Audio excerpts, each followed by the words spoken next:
Innal hamdalillah nahmaduhu wa nasta'inuhu wa nastaghfiruhu wa na'udzu billahi min shururi anfusina wa min sayyiati a'malina. May yahdihillahu fala mudilla lahu wa may yudlil fala hadiya lahu. Asyhadu an la ilaha illallah wahdahu la syarika lah wa asyhadu anna Muhammadan abduhu wa rasuluhu la nabiyya wa la rasula ba'dahu. Allahumma salli ala Muhammad wa ala alihi wa ashabihi wa man tabi'ahu bil huda ila yaumil qiyamah. Wa qala ta'ala ya ayyuhallazina amanu taqullaha haqqa tuqatih wa la tamutunna illa wa antum muslimun. Amma ba'du. Jamaah kaum muslimin yang dirahmati Allah Subhanahu wa taala. Apa yang difirmankan Allah di dalam ayat 36 surat At-Taubah kembali terjadi lagi.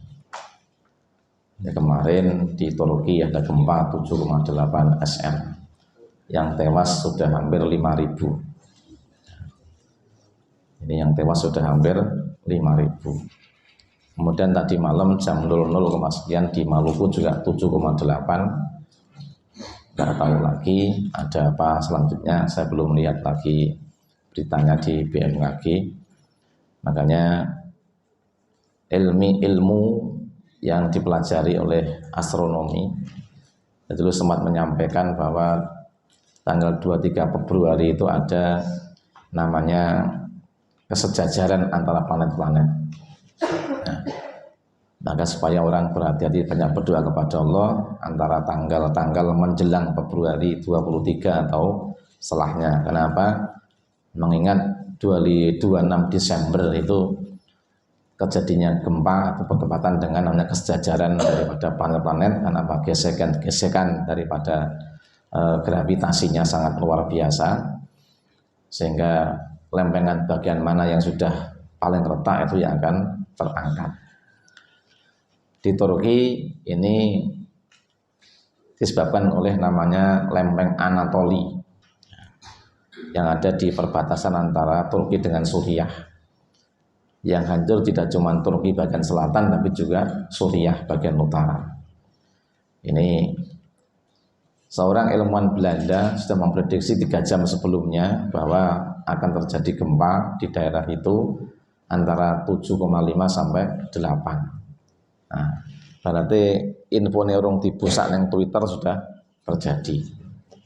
Nah, ini makanya Bapak Ibu yang berbahagia, mari kita banyak bersedekah, banyak beramal soleh, banyak mendekatkan diri kepada Allah, banyak berkumpul dengan orang-orang yang istiqomah. Dan mari kita tingkatkan namanya sifat wirai. Wirai itu dua isin kalau Gusti Allah. Banyak kita merasa malu kepada Allah atas apa yang Allah karuniakan pada kita. Kita tidak mampu mengembalikan dengan syukur kepada Allah Subhanahu wa taala. Jadi mari kita benar-benar lebih wirai, dalam artian jaga dari yang tidak pantas. Apalagi dari yang disebut dengan namanya perbuatan-perbuatan dosa. Apalagi kita menjadi orang-orang mukmin yang sudah banyak bertolabul ilmi, itu kudu luweh hati-hati, luweh njogo saka perkara-perkara sing sifate dosa. Siapa diberi ilmu oleh Allah, mung dirungokne tok, mung ditulis tok, ora diamalke, dan ia jauh dari sifat kewiraian, maka akan Allah timpakan 3 perkara. Jadi siapa yang punya ilmu, ilmunya umpeh sinau nyanti-nyanti, malu neng kono, malu neng kene, kabeh majelis talim di parani, tapi tidak meningkatkan kualitas iman dan ketakwaannya kepada Allah, tidak semakin warok menjaga dari hal-hal yang tidak pantas bagi dirinya, baik itu perbuatan-perbuatan dosa kecil maupun dosa yang besar, maka Allah akan cobai dia, Allah akan uji dengan 3 perkara. Apa ujiannya? Yang pertama, akan dimatikan pada waktu muda, akan diwafatkan pada usia muda. Enom wis mati. Nah, memang seperti itu, banyak contoh gitu kan. Enom wis ngleyeng wae wandanane wangel, mobil mboke nek nyilih saka kantor DPR malah tinggi yang-yangan. Akhirnya nabrak tanpa busana. Nah, ini satu contoh.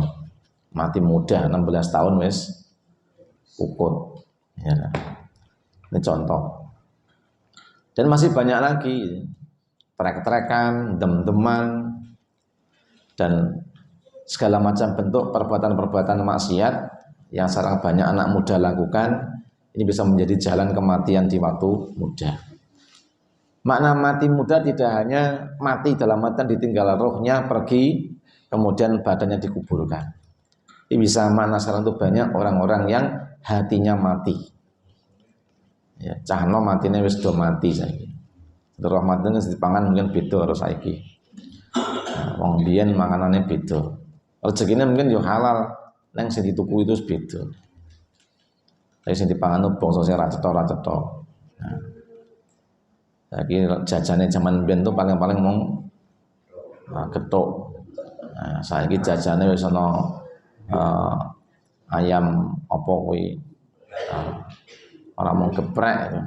Nah, ayam cuki-cuki ya wis macam-macam itu.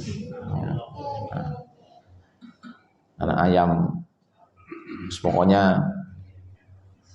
apalah macam Jepang, Korea, eneng sushi, eneng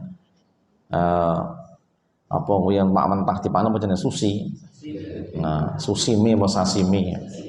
Nah, macam-macam itu. Campurannya ra karo-karuan. Nah, ini zaman sekarang. Sekarang itu wong ras seneng mangan ngomah. Nek ora metu ora marem. Ya. Nah, nang omah mangan males, nek metu mangane sregep gitu. Padahal jane masak 10.000 omah itu sepangan sedina cukup. Mas saking gaya senengane. Mangan kudu metu. Murah-murah yo SS. Kemudian mangan rono mangan rene baru sak dodokan 200.000. Ya toh. Es teh itu nang ngomah 3.000 sak gentong. Ya. Tapi nang jaba kono 7.000. Aku tahu mlebu rumah makan selerane anak muda itu. Teh kampul iki piro? 20.000. Ya budget mlebu mos arep metu. Aku mulai ya rada ngomyang aku ya. Ngopo ya aku kan kene biarang. Nah. Ya yes, budget ditulis so ya itulah hanya kita harus mulai banyak memikirkan tentang kehidupan akhirat kita. Nah, ada banyak begitu peringatan-peringatan Allah yang datang pada kita untuk supaya kita lebih banyak mikir gitu. Nah, body cuma dipangani panganan sing enak wae. Mari kita body kita dan lebih banyak ketaatan kepada Allah Subhanahu wa taala. Nah, jangan sampai orang itu jekno matine wis mati gara-gara mau ngedek-ngedeke mangan. Gitu. Nah, saiki modele ngopi sak dodokan 20.000. Gitu. Ya nang kopi iki, kopi kuwi. Nah, sing jenenge sejalan kopi setujuan gitu. Kemudian kopi geblak dan sebagainya wis eneng-eneng wae. Gitu. Nah, ini tempat-tempat mangkale cah nom. Yang masjid diluk ya ora kuat. Tapi nek ngafe sewengi-wengi kuat. Dikandani malah nesu. Ramadan kan siap-siap kan rapat ya ora mangkat-mangkat. Nggawe jadwal ora gawe-gawe. Kan gawe YouTube, ustaz ben gawe ya iso. Alasane ya ora iso-iso. Inilah namanya zaman sekarang. Maka banyak orang yang mati muda dalam artian jenom jiwane wis mati. Kenapa? Nah, orang diwirai belas. Sifat isin wis gak iso metu. Nah, wong tua piye? Ya sudah pasrah karo Gusti Allah. Rantai nek ngandani, rantai nek nasihati, ternyatanya ya itulah yang terjadi. Nah. Kemudian yang kedua, ketika orang hilang sifat wirainya, wis ra isin meneh, jane duwe ilmu, jane duwe seserpan, yo diagama, jane yo salat yang tidak punya malu berbuat yang tidak pantas. Maka apa yang terjadi? Akan dikumpulkan dengan orang-orang yang bodoh.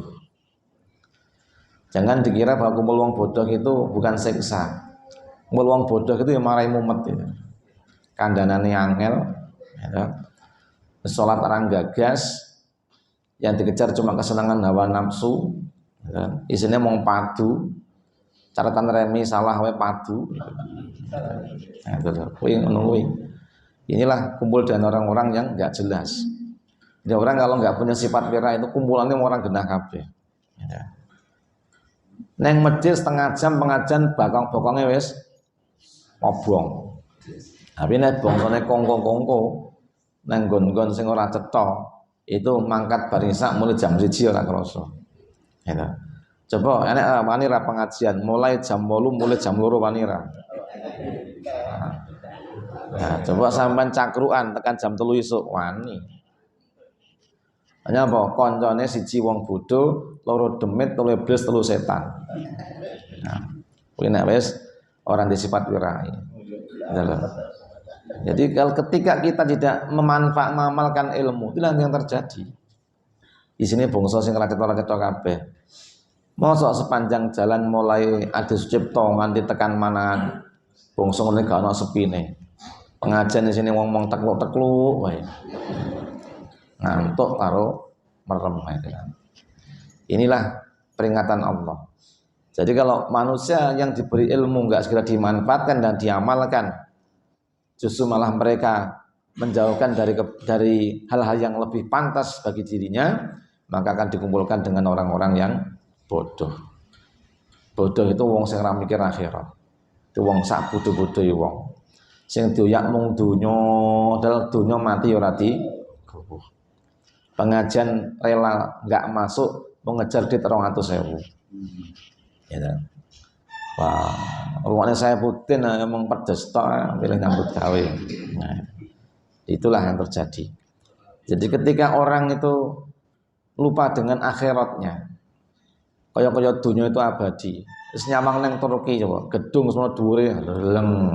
Terus akhirnya neng grup Darussalam. Neng orang sing gagas.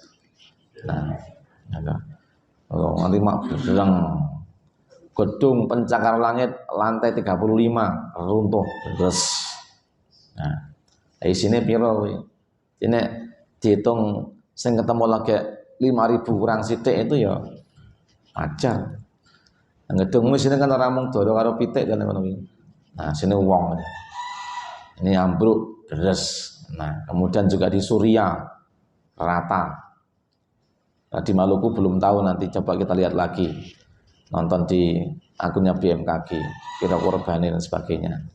Bahkan dirasakan sampai ke Bali. Nah, maka ancaman tsunami pun dikeluarkan oleh BMKG. Karena apa? Karena sana daerahnya daerah perairan semuanya. Nah, inilah mungkin gara-gara kakean lato-lato ya. Nah, lato-lato. Nah, untung aku gak iso aku nyoba gak iso untung. Aku wis tuku nanti telu. Nah, nyoba aku coba iso ora. Lah jebul lah apik rasa iso ritek wae. Takane bayi-bayi kuwi akhirnya. Nah, sulo apa? Ya itulah mengatakan latul itu orang apa? Akan banyak bumi dibenturkan dengan bumi, akan banyak gempa bumi. Nih kan ambil peringatan. Nah, yang ketiga, kalau engkau sudah tidak lagi peduli dengan sifat kewiraian, nah, kalau lebih mengutamakan kesenangan dunia kamu nggak ingat akhirat sama sekali, kamu nggak punya rasa malu lagi, nggak punya bagaimana lagi kepada Allah, maka akan menjadi babu-babu para penjahat. Nah, diantaranya apa? Yaitu menjadi pelayan pemerintah yang dolim. Sekso itu. Dengan jadi pelayan pemerintah yang dolim. Paribasane pemerintah itu nek duwe karep kan mending ngongkon tentara nih, ya ora. Ngongkon polisi nih, ngongkon Satpol PP nih. Kon gusuri wong-wong sing duwe sertifikat, nang gandeng ora gelem dikandani kukut. Ya dolim itu. Nah, jadi apa namanya babune wong sing rusak, sing kuwasa, kekuasaane orang mengelindungi, ya kan? Tidak apa namanya mengayomi tapi malah menyengsarakan. Ini siksane Gusti Allah. Itu termasuk daripada hukuman Allah Subhanahu wa taala. Duwe pemimpin sing rusak. Kira-kira nak buaya melu rusak apa ora? Rusak. Nah, salah satu siksa itu apa? Kita ada dalam satu lingkungan kepemimpinan bangsa negara yang rusak. Pemimpinan dolim, nah, rakyatnya ya melu ketularan dolim. Pemimpinnya maksiat, nah, paling tidak anak buah yo nyawang maksiate pemimpinnya. Ngandani penguasa sing maksiat itu gampang banget. Angel dong, pekewo, pemane bose, gitu. Bose nggawa wong wedok mulih ngono anak buah wani ngandani ora kira-kira. Ngandani pecat to, gitu. Nah, tok merem itu. Jadi tanya sama teman saya, "Tat hukumnya piye?" Lah opo? Hukumnya takon ke rong cetong masalah ya. Aku ini karyawan yang gini. Lah bosku ini yang hotel Surya ngono kuwi. Nah, aku kena terke panganan rono, jebule karo wong wedok liya. Beh, jelas dudu bojone. Wong kira nang butuh-butuh kon terke panganan rono. Iki piye hukume ngono kuwi? Ya kuwi jujur wae kowe bekerja sama dalam kemaksiatan. Ya. Wong jelas bojomu nggo bojone wong kok malah kok kirimi panganan kan perjalanan kemaksiatan. Nah aku arep iso apa? Arep olah piye? Oh kerja ku ning kono aku dadi anak buahe. Lah iya, ya kudune kok ingatkan. Ya resiko, aku lah resikonya apa? Kowe nek ndek ilmu ndang diamalke. Aja ilmu mung dicatet ae. Ya, catet. Nyatet kowe salah penyerasnya ora tau nyatet kuwi. Ya. Lola lali. Nah, akhirnya jadi lato-lato mau wis. Tak tok wis hilang. Akhirnya pecah. Nah, itulah yang diancamkan Allah. Apalagi kalau kita sudah benar-benar tidak mau lagi dikandani.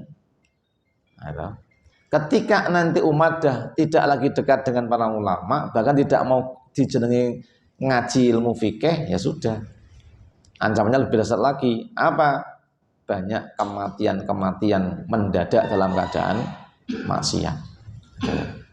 Kemudian dikuasai pemimpin yang dolim, hampir sama. Pemimpin yang dolim, apa-apa mundia murah ini kepentingan politik baik. Ketua sebuah partai langsung siaran pers baru mengajukan ke pemerintah, satu, supaya BBM untuk pit motor dimurahkan sekian persen. Kan enggak kepentingan politik itu. Arepnya nyalek dilungkas itu kan. Nah, arepe ben dikongkin dugo niki. Nah, Pak Gubernur jogging ngedum-ngedum duit. Itu gubernur jogging ngedum-ngedum duit. Artinya alon. Saiki rakyat dibodohi ya. Adit 50.000 lha nek muji-muji ra karo-karuan. Gusti Allah sing mek dina ora tau dipuji. Ya. Allah melarang kamu untuk begini begitu enggak peduli. Betul Allah yang beri kamu setiap hari. 50.000 dituku sorone gelem. Ya. Iki dihapusi. Iki kan jaluk 9 tahun kok piye mangsane. Melu-melu lurah songo masa bener 9 tahun. Ya toh. Ya.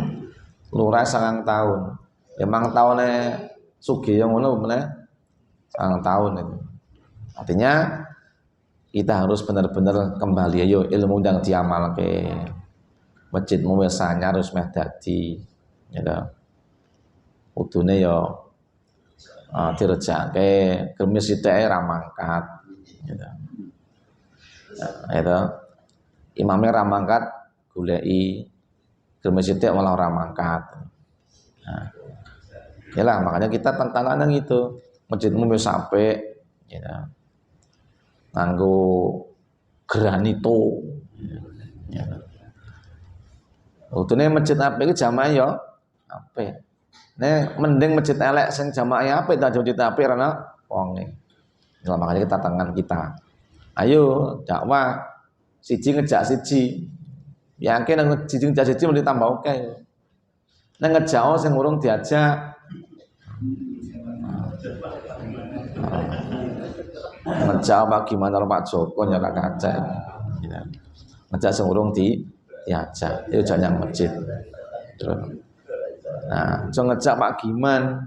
Gimana colkel maju dhewe ya. Nah, inilah tanggung jawab kita. Nah, kemudian kalau kau sampai kemudian nggak peduli lagi dengan namanya ilmunya ulama, bahkan kau tidak mengamalkan yang kau dapatkan, tak hanya akan banyak kematian tragis secara tidak dalam keadaan yang husnul khatimah, su'ul khatimah. Belum lagi dikuasai pemimpin yang dolim, tapi apa? Nah, dikatakan yakhrujuna minad dunya bighairi iman, maka wong sing metu saka dunya itu tanpa iman. Wis ranti iman kabeh. Tapi yo matine maksiat ya. Matine mendem ya. Lelekan daging babi gitu. Kakean mangan asu. Wis pokoke sing maksiat-maksiat kabeh. Oke wong mati maksiat. Lagi njugat gempa bumi nyemplung jero bumi dan sebagainya. Itu satu contoh kita perhatikan. Monggo ancaman gempa wis teko ngendi. Dunia enggak ada yang tetap sekarang itu. Wis eneng wae musibah. Kenapa? Saka wonge wis nganggep nek musibah itu bagian daripada ibaratnya angin saja. Padahal musibah itu mengingatkan kita supaya kita segera kembali kepada Allah Subhanahu wa taala. Mati itu semua orang akan ngalami. Nang aja mati-mati tok. Aja kaya bangkaine wong Ukraina mung dunjal-dunjal kene nang jugangan. Tapi kita mati dalam badan terhormat, dimuliakan oleh Allah, dimuliakan oleh malaikat-malaikat Allah. Jangan sampai kita tuh mati itu maka ruh kita akan berbau sangat busuk, dibuntel dengan mori yang busuk, ditempatkan dalam api yang sangat panas, dan kita akan menjadi penghuninya selama-lamanya. Tapi apa? Kita berusaha untuk menjadi orang-orang yang sewirai mungkin, seberhati-hati mungkin. Apa yang mesti dilarang, ngerti dilarang, tinggal ke. Jadi perintah apa yang dijalankan. Wajiban apa yang durung kita dipenuhi. Agar kita menjadi orang-orang yang tidak mendapatkan tiga perkara tadi itu. Mati dalam keadaan tidak beriman, atau kita ini dikuasai oleh pemimpin yang dolim, awale konco sing orang genah kabeh, orang bodoh-bodoh kabeh. Kemudian apalagi mau dadi babu-babune para penjahat, para wong sing dolim, akhirnya kita tidak bisa keluar dari lingkungan itu. Yang kita makan ya mampu kedoliman, yang kita perbuat mampu kedoliman, terus nek mati terus capek apa? Nah, cap beriman apa cap doliman kira-kira? Nah, cap doliman. Ini apa yang kita harus lakukan dengan sungguh-sungguh. Jangan sampai kita kemudian telat. Bosannya telat itu terlambat. Nah, siling-lingin nyesel itu nggone neng buri. Nyesel neng Arab itu wong dadi wong saleh kabeh gitu. Nyesel nggone neng buri kabeh. Nah, jangan sampai kita menjadi orang-orang yang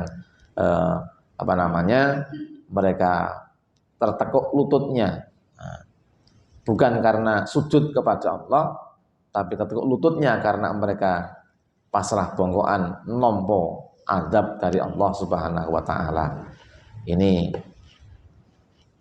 akibat atau namanya hasil akhir daripada ketidaktaatan dan ketidakpatuhan kepada Allah Subhanahu wa taala. Para pengantuk ingkang minulya, mudah-mudahan panjang lebaraken agar sepaneng kabeh berarti saja mulih. Semoga bermanfaat. Subhanallah wa bihamdika, asyhadu an la ilaha illa anta, astaghfiruka wa atubu ilaik. Assalamualaikum warahmatullahi wabarakatuh.